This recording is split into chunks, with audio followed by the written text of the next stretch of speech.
Hi everyone, it's Nancy Godrat. In this session, we're going to talk about Chapter 2. We're going to start with the definition of an account.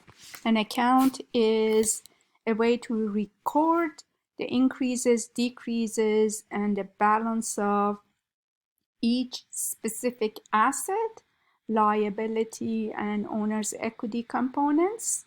And companies use a standard format for their accounts, which has 5 to 7 columns: date column, explanation, post-reference, debit and credit columns, and the balance column, which can be uh, very detailed as far as debit or credit column. Each account also has a number and of course the name. Now let's go over the definition of debit and credit, and I also will explain what is the post reference and how to arrive at the balance column. Debit and credit, basically debit means the left side of an account and credit means the right side. Basically, debit and credit shows the left and right, so they're only for positions. Now, that's what the accounting language definition of debit and credit is. Debit can be abbreviated by DR period, and credit can be abbreviated by CR period. In real life, in everyday usage of debit and credit, the definitions are different. So we need to retrain our mind to use these terms differently in accounting language because they have different meanings, left and right.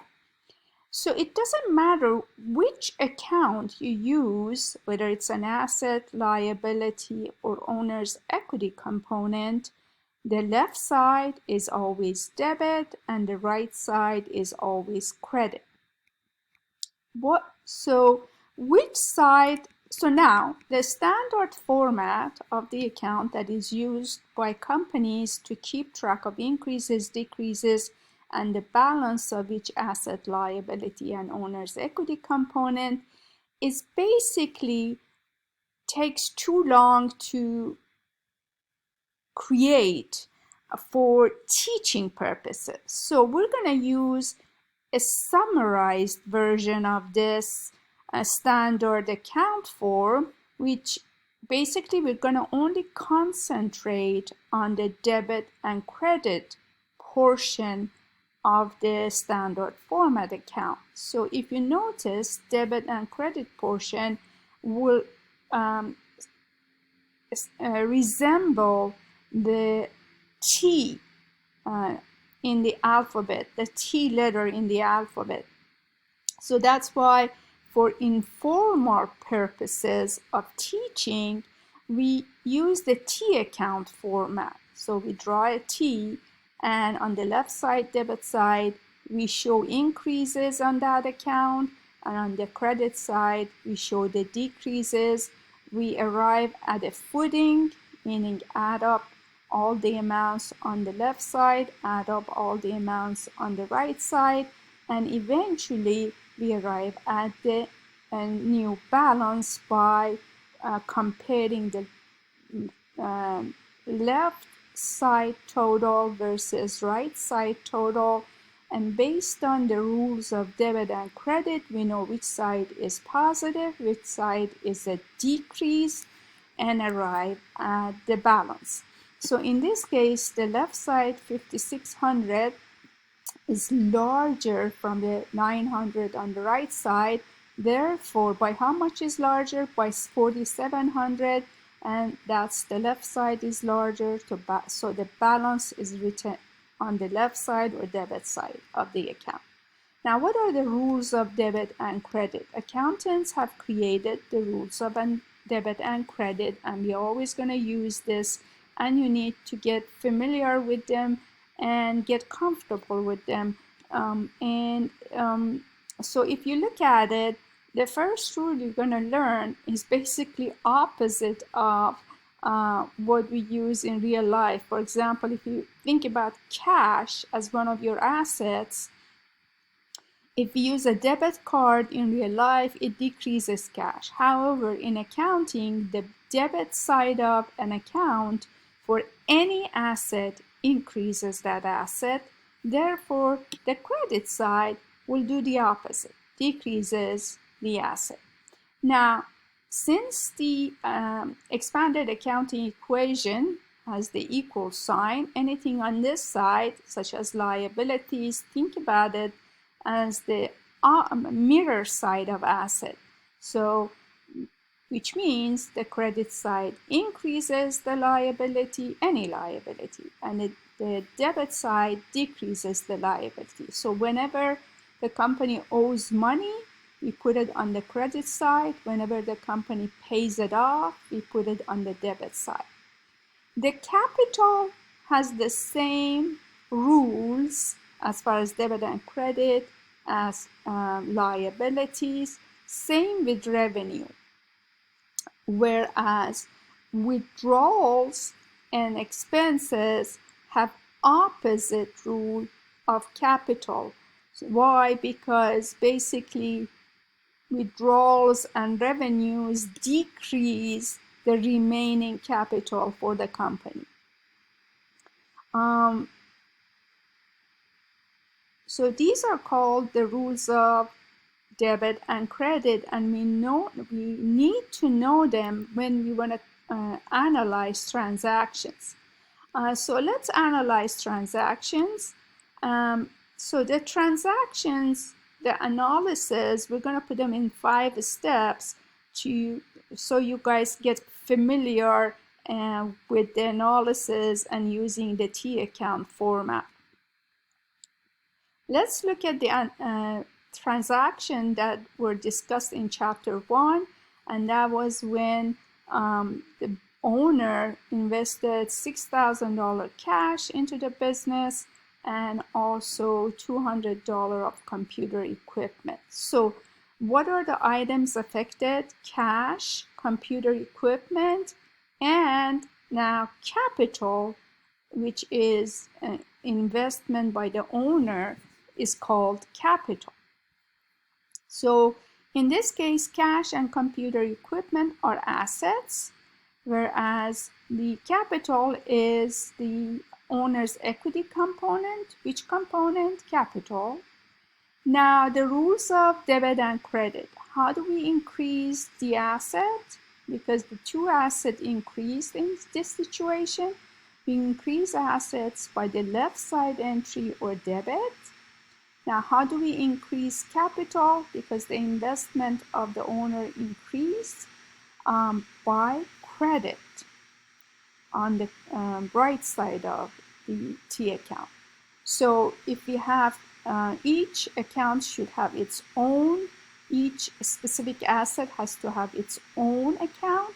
So in this case, we're going to put 6,000 on the debit side of cash, 200 on the debit side of equipment, and 6,200 on the credit side of the capital. Now, companies will have a chart of account, which is basically like an index page in any book that would tell you on what page you can find the terminology. So a chart of account will list all of the business account that the company might need.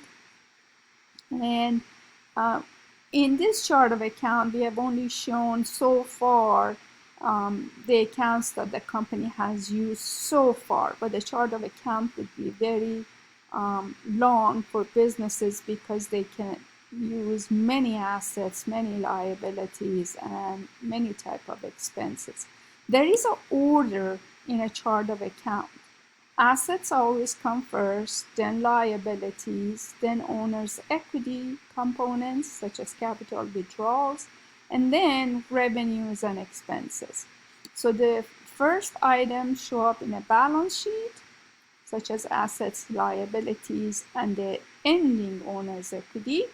And the income statement accounts, revenue and expenses show up last. And each item, each account has its own account number. Who assigns these accounts numbers? Basically, if you're using a software, the software has already assigned an account to each specific item. If you are doing a manual accounting system, you can create the account numbers yourself. You can start cash with account number 1 and move forward. But it has to be consecutive. So now let's go and analyze a different transaction. That's when the consulting company buys an equipment and pays $500 cash. So two things were affected, two assets, computer equipment and cash. Computer equipment increased, cash decreased. Now, how do we increase assets? By a debit. How do we decrease assets? By a credit. So therefore, two different T accounts, one for equipment and one for cash. If you notice, the $500 goes on the credit side of cash. We used to have, from the last transaction, we already had $6,000 on the debit side. So as of now, the company has what? $5,500 of cash in the business. Eventually, each transaction that we analyze, we have to decide on increases and decreases of affected accounts, and based on the category of that account, whether they're assets, liabilities, and owner's equity components, we go over the rules of debit and credit, and we put the amount on the debit or credit side based on the rules of debit and credit. Now, eventually, once all transactions have been done, we need to arrive at the ending balance by footing any account that has more than one entry. So cash, $8,900 on the debit side by adding these items, and then $1,700 on the credit side by adding the items on the credit side.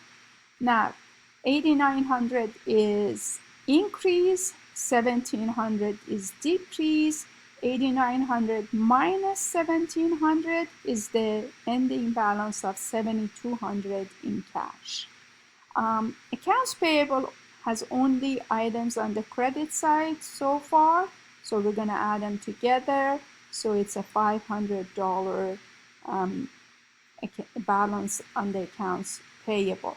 Now, if an account such as capital had only one entry, then you don't need to arrive at a balance anymore. By the way, when you want to arrive at a balance, look at the accounts receivable. It had only $3,000 on debit, $900 on credit, and by rules of debit and credit, the $900 on any asset side showing decreases. So positive $3,000 minus $900, the ending balance is $2,100. To arrive at ending balance, you need to draw a line under both sides, both debit and credit side, and write down the amount, the balance on the side that is larger. So there is one more item about the rules of debit and credit that we need to go over, and that is the normal balance of any account, meaning the side that you normally want to see an amount as ending balance is the side that increases that account. Think about your cash in your checking account. Do you want to see a positive amount or a negative amount? You normally want to see a positive amount, which is on the debit side. So we call normal balance of cash and any other to be on debit side.